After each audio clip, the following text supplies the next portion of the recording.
Good morning बच्चों। आज हम चैप्टर 6 पढ़ेंगे, अनोखा वरदान। मैं डीवी मुख्यमंत्री पब्लिक स्कूल चिंतागुंटा वापल्ली से।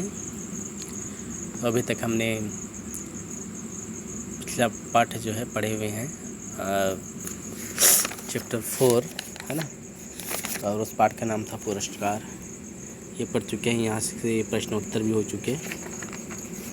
चैप्टर 5 में है सिर्फ पढ़ने के लिए, है ना, केवल पढ़ने के लिए जो होता है, पढ़ो और सीखो। इसको हम छोड़ दे रहे हैं। अगला चैप्टर शुरू करते हैं, चैप्टर 6 अनोखा वरदान। तो चलिए बच्चों आगे बढ़ते हैं।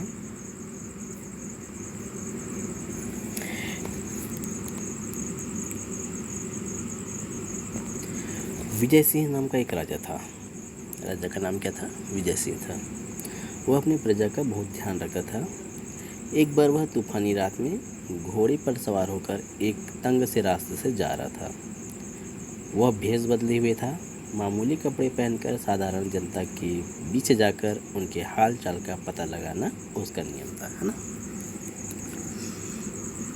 तो राजा जो है हमेशा जो है अपना भेष बदल लेता था, मामूली से कपड़े पहनता था और जो उनकी जनता है, प्रजा है, उनके बीच में जाता था, है? ताकि प्रजा का हालचाल कैसा है ना, उनको सारी सुविधाएं मिल रही है कि नहीं मिल रही है।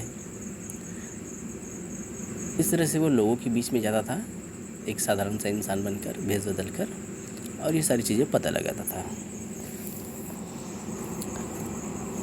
वैसे एक रात राजा भेष बदल कर जा रहा था, तभी वर्षा होने लगी। कुछ ही देर में वह बिल्कुल भीग गया, परंतु उसे इसकी चिंता नहीं थी। उसे अंधेरे की भी परवाह नहीं थी। वह धीमे धीमे लेकिन सावधानी से चल रहा था। उसके घोड़े का पीछा करते हुए डाकू भी चुपके चुपके चले जा रहे थे। डाकू राजा के शानदार घोड़े पर हाथ साफ करना चाहते थे।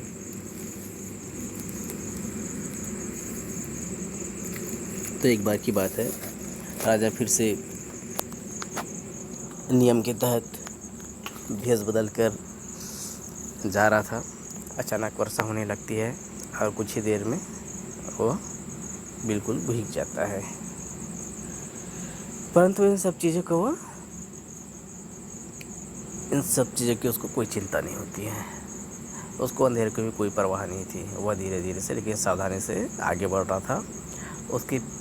उसके घोड़े का पीछा करते हुए चुपके चुपके डाकू उसके पीछे चले आ रहे थे। क्यों आ रहे थे पीछे? क्योंकि वो राजा के शानदार घोड़े पर अपना हाथ साफ करना चाहते थे। मतलब राजा के घोड़े को हथियाना चाहते थे, लूटना चाहते थे। अचानक डाकुओं ने राजा को घेर लिया। अचानक क्या हो जाता है, जो डाकू होते हैं वो राजा को चारों तरफ से घेर लेते हैं। राजा एक बार तो सकते में आ गया, अचानक घबरा जाता है वो, है ना, मतलब सकते में आ जाता है, ये क्या हो गया, लेकिन वो घबराता नहीं है ना। वह बच निकलने की तरकीब सोच ही रहा था कि इनसे कैसे बचा जाए। ऐसा सोच रहा था कि उसके घोड़े का खुर सड़क के गड्ढे में फंस गया। तो उसके जो घोड़े का पैर होता है, पैर में क्या होता है, खुर होता है, जानते हैं, है ना। वो जो है कहाँ फंस जाता है, गड्ढे में फंस जाता है। डाकू अभी राजा पर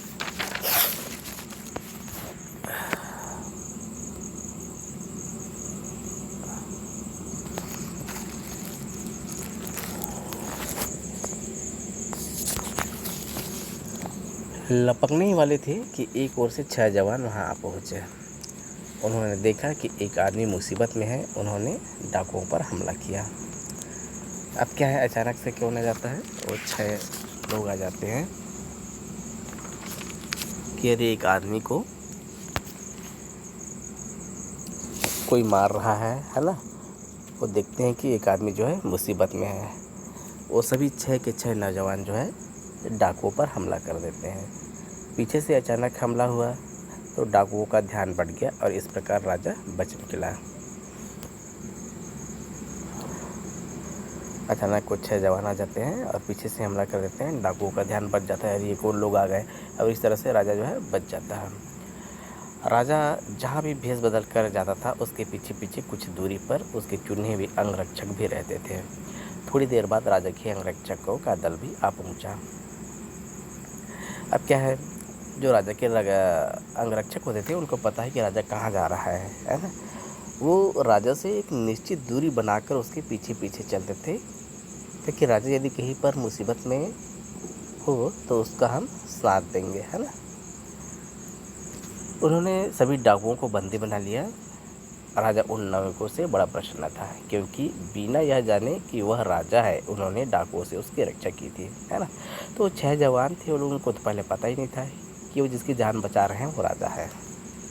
तो राजा बहुत खुश होता है कि इनको पता ही नहीं था कि मैं राजा हूँ, लेकिन फिर भी इन्होंने मेरी जान बचाई।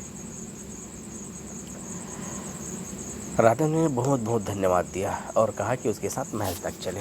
राजा उनको 6 नौजवानों को बहुत बहुत धन्यवाद देता है और कहता है कि चलिए आप लोग मेरे साथ मेरे महल तक के चलिए। भोर होने पर रात की घटना का समाचार सब जगह फैल गया। सारी प्रजा खुश थी कि डाकू उनके राजा का बाल बांका न कर सके। राजा परिवार के लोगों, मंत्रियों, दरबारियों और सारी जनता ने नवयुवक के साहस की प्रशंसा की। अब ये घटना रात में हुई थी, है ना। अब ये सारी रात की घटना का समाचार सब जगह फैल गया था, है ना। पूरी जनता को पता चल गया था कि डाकू जो है उनके राजा का बाल भी बांका ना कर सके। और उसके बाद में जो राजा के जो परिवार होते हैं, है ना, मंत्री होते हैं, दरबारी होते हैं, सारी जनता जो है, जो 6 नवयुवक थे, है ना, उनके साहस की प्रशंसा करने लगे। अगले दिन सुबह होती है। अगले दिन दरबार में इन नौजवानों को राजा के सामने लाया जाता है। राजा ने अपने सिंहासन से उतरकर उन्हें गला लगाया। जैसे ही राजा उनको देखता है, 6 नौजवानों को बारी बारी से उनको गले लगाता है और कहता है, मनचाहा पुरस्कार मांगने को कहो, है ना। कहता है कि अब आपके मन में जो भी इच्छा हो आप मनचाहा पुरस्कार मुझसे मांग सकते हो, ठीक है। मेरे पास में जो हुआ उसको मैं ज़रूर पूरी कर दूंगा, अभी के भी। उन 6 नौजवानों में जो सबसे बड़ा था, राजा ने पहले ही उसे पूछ लिया। जो 6 लोग थे, 6 नौजवान, उनमें से एक ज़्यादा उम्र का जो नौजवान रहता है उसको राजा सबसे पहले पूछता है, ठीक है, कि तुम्हें क्या चाहिए। एक पल के लिए उसने सोचा और फिर कहा, जो नौजवान है, पहला नौजवान, वो सोचता है, कहता है, महाराज, बहुत दिनों से मेरी लालसा थी कि मेरे पास आराम से रहने के लिए एक घर हो। मुझे बस एक अच्छा सा मकान चाहिए। तो जो सबसे पहला नौजवान हो किस चीज़ की मांग करता है? एक मकान की, है ना। एक अच्छा सा रहने लायक मकान मेरे पास नहीं है, तो आप मुझे दिलवा दीजिए, ठीक। राजा जो है, राजा ने उसी समय उस नौजवान के लिए एक आलीशान भवन बनाने की आज्ञा दे दी। अब दूसरे नौजवान की बारी थी।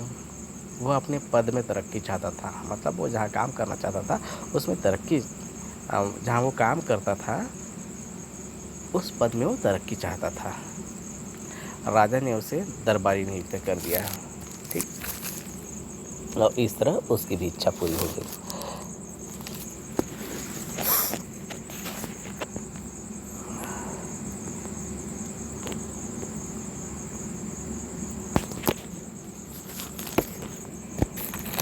तीसरे नवयुवक ने कहा, अब तीसरे नवयुवक की बारी थी। तीसरा नवयुवक कहता है, सरकार, मेरे गांव के लोग हर सप्ताह नगर में सब्जी तरकारी बेचने जाते हैं। सब्जी तरकारी जानते हैं ना, जो सब्जियाँ जो होती हैं, जो घर में उगाते हैं गांव के लोग और बाहर शहर में बेचने के लिए जाते हैं। तो तीसरा नवयुवक कहता है कि मेरे गांव के लोग हर सप्ताह नगर में सब्जी तरकारी बेचने जाते हैं। गांव और शहर के बीच कोई अच्छी सड़क नहीं है, तो गांव और शहर के बीच में जो सड़क है वो अच्छी नहीं है, इसलिए उन्हें बड़ा कष्ट होता है, खासकर बरसात में। मेरी विनती है कि एक अच्छी सड़क बनवा दी जाए ताकि उनका कष्ट दूर कर सके। राजा ने उसी समय सड़क और पुलों का निर्माण कराने वाले मंत्री को हुक्म दिया कि फौरन सड़क बनाने का काम शुरू कर दिया जाए। तो तीसरे नवयुवक की इच्छा क्या थी? सड़क बनवाने की। कहाँ से कहाँ तक? उसके गाँव और शहर के बीच। तो इस तरह से राजा जो है उनको, मंत्री को तुरंत हुक्म दे देता है कि भैया इनका जो काम जो है तुरंत शुरू हो जाना चाहिए। अब चौथे नौजवान से उसकी इच्छा पूछी गई।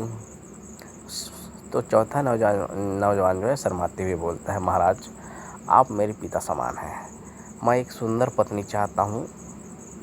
भाई क्या बताता है, कौन सी इच्छा बताता है? चौथा नंबर का जो नौजवान है वो एक सुंदर पत्नी की इच्छा जाहिर करता है। राजा के विदूषक की एक सुंदर कन्या थी। राजा ने विदूषक से पूछा। उसने खुशी से उस नौजवान को दामाद बनाना स्वीकार कर लिया। अब ये विदूषक मतलब कौन होता है? जो राज दरबार होता है, राज दरबार में जो चुटकुले सुनाता है, तरह तरह से मजाक करता है ना, मतलब हंसाने का काम करता है, उसको क्या बोलते हैं? विदूषक कहते हैं। तो वही दरबार में कौन रहता था? विदूषक रहता था। और विदूषक की एक सुंदर सी बेटी थी, कन्या थी।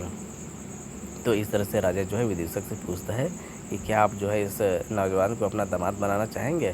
तो जो विदूषक जो है वो तुरंत स्वीकार कर लेता है। अब उसके बाद में पाँचवें नौजवान की बारी आती है। पाँचवें नौजवान ने धन मांगा। उसी समय बोरों में सोना भरकर उसे दे दिया गया। पाँचवें नौजवान क्या मांगता है? धन, है ना, रुपए, पैसे, सोना, चांदी, ये सारी चीज़ें मांगता है।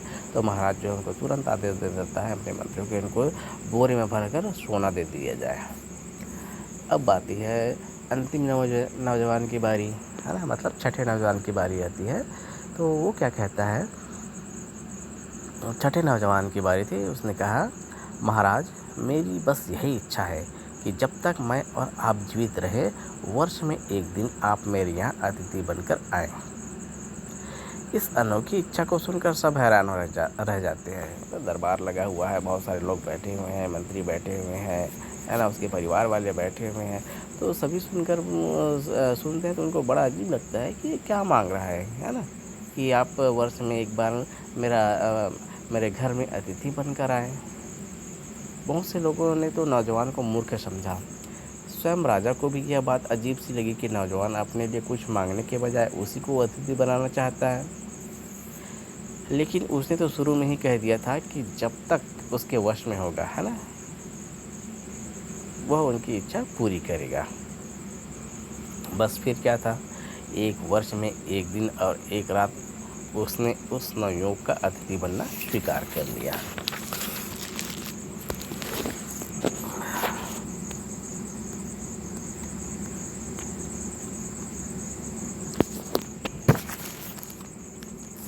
आगे देखते हैं।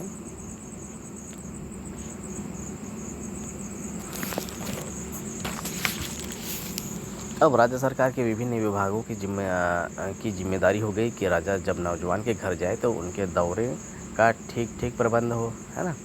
अब वो राजा हैं, ऐसे पैदल तो नहीं चले जाएंगे, तो उनके जाने के लिए बहुत सारी जो जिम्मेदारियां होती है, बहुत सारे जो विभाग होते हैं, उनका काम बढ़ जाता है ना। वो कैसे जाएंगे इसका प्रबंध किया जाता है, ना राजा को किसी प्रकार का कष्ट हो, मतलब वो और राजा जब उसके घर में जाते रहेंगे तो उसको किसी प्रकार का कष्ट न हो, न उनके सेवकों को, न उनके घोड़ों को, मतलब किसी को भी किसी प्रकार का कष्ट नहीं होना चाहिए। बढ़िया सड़क बनाना जरूरी था, है ना। अब राजा के दरबार से उस छठे नवयुवक के घर जाने के लिए एक सड़क बनाना जरूरी था, ताकि राजा का रथ जो है आसानी से उसके घर तक के जा सके। अब आगे फिर प्रश्न यह उठा कि राजा एक छोटे से मकान में दिन और रात कैसे काटेंगे, है ना। राजा का महल तो बहुत बड़ा होता है, आलीशान होता है, सारी सुख सुविधाएँ होती है। अब वो छठा नौजवान जो है गरीब है बेचारा, उसका मकान भी छोटा सा है, उसमें कैसे रहेगा, है ना। ये सारी बातें आती है। एक दिन काटना है और पूरी रात काटना है, तो ये सारे राजा जो है किस टाइप से करेगा, है ना। वो कैसे अपने रात दिन काटेंगे, कहाँ उठेंगे, कहाँ बैठेंगे, कहाँ खाएंगे पिएंगे, कहाँ सोएंगे, ये सारी चीज़ें होती है। अतः राजसी ठाट बाट के लायक एक महल खड़ा करवाया गया। ठीक, अब जो है जिस तरह से राजा अपने महल में रहता है, उसी तरह से एक महल खड़ा कराया गया, है ना, एक महल बनवाया गया। लेकिन नौजवान अपनी मामूली सी आमदनी में इतने बड़े महल की देखरेख का खर्च कैसे चलाएगा। ठीक, अब जितना बड़ा घर होता है, जितना बड़ा महल होता है, उतना ही उसके रख रखाव में खर्च भी आता है। अब वो जो युवक था वो मामूली सा एक उसको आमदनी प्राप्त होती थी। अब उस मामूली से आमदनी में वो इतना बड़ा महल का देखरेख को कैसे करेगा। आप जानते हैं राजा का महल बहुत बड़ा होता है ना। उसमें बहुत सारे नौकर चाकर होते हैं, दासियाँ होती है, तो उनका भी खर्चा होता है, मतलब उनको पैसे दिए जाते हैं, है ना, उनके तनख्वाह मिलती है, तो यही सब बातें आती है। लेकिन नौजवान अपनी मामूली सी आमदनी में इतने बड़े महल की देखरेख का खर्च कैसे चलाएगा? कैसे राजा और उसके संगी साथियों की देखभाल करेगा? इसके लिए बहुत सारा धन दिया गया। अब इस तरह से महल तो बनवा दिया गया, है ना। अब महल बनाने के बाद में वो देख रेख कैसे करेगा, है ना, आदर सत्कार कैसे करेगा वो युवक जो है, इसके लिए उसको बहुत सारा धन दिया जाता है, हाँ। और सरकारी खर्चे पर नौकर चाकर भी दिए जाते हैं उसको, मतलब उसको जो महल दिया ही गया है उसको साथ में पैसे भी दिए गए हैं, बहुत सारा धन दिया गया है। और क्या दिए जाते हैं? नौकर दिए जाते हैं, है ना, वो भी सरकारी खर्चे पर दिए जाते हैं। पुरानी चली आ रही प्रथा के अनुसार राजा किसी दरबारी का ही अतिथि बन सकता था, है ना। मतलब भाई सीधी सी बात है, वो राजा है तो मतलब उसका जो अतिथि जो रहेगा, है ना, वो कौन हो सकता है? एक राज दरबारी हो सकता है, ठीक। एक गरीब आदमी का वो अतिथि कैसे बनेगा? ठीक है, इसलिए उस नवयुवक को राज दरबारी की पदवी देनी पड़ी, ठीक।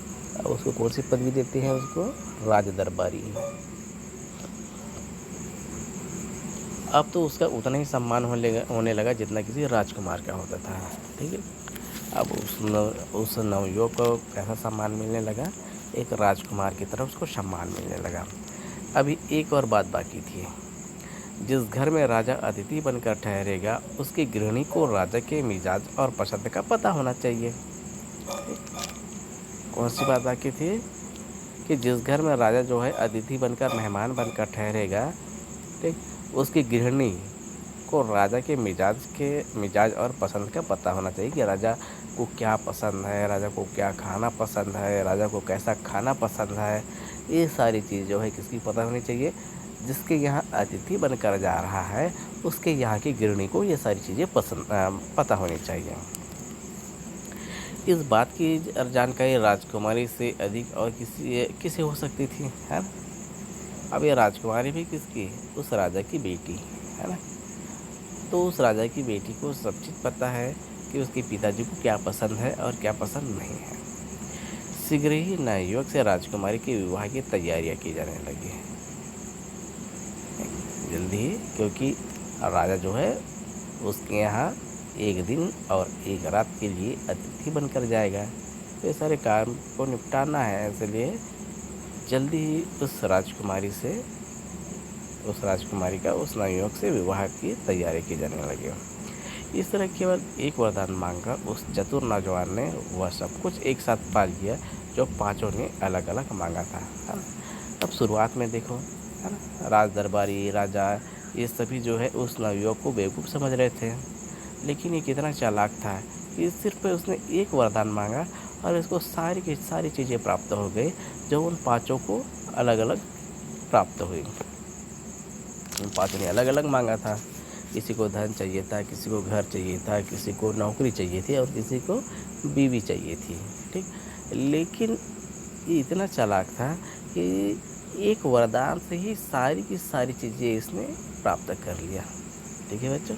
तो पाठ का सार यही है कि मनुष्य को कैसा होना चाहिए? चालाक होना चाहिए, चतुर होना चाहिए। तो इस तरह से बच्चों ये चैप्टर जो है ख़त्म हो जाता है। अब आगे हम प्रश्न उत्तर देखते हैं।